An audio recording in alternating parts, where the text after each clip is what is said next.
akwai wasu kalmomi wanda za ku ga yadda ake spelling nasu ake faɗan su sukan nufi abubuwa daban-daban a turanci. To yau za mu kawo su a Hausa ma ina ga akwai, amma bari mu mai da hankali akan na turanci. Da farko muna da DAT. DAT yana nufin date. Date wato yakan zama kwanan wata, yakan zama dabino a Hausa. So wannan date ɗin da kuke ganin shi daidai akan iya tambaya date kwanan wata ko kuma yakan zama dabino. Na biyu muna da BAND. BAND yana nufin band. Band yakan zama awarwaron hannu da ake sawa ko kuma yakan zama ganga.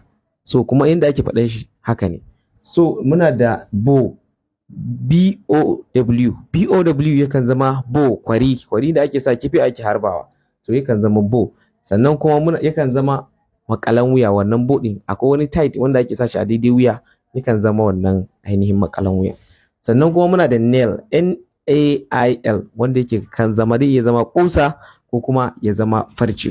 Zai iya zama kusa ko ya zama farce, amma duka nail ne ake kiransu. Kuma yanda ake spelling nasu haka ne. Sannan kuma fly. FLY wanda yake nufin fly, yakan zama kuda ko kuma yakan zama mutum da ya tashi sama ko kuma tashi sama, yakan zama fly.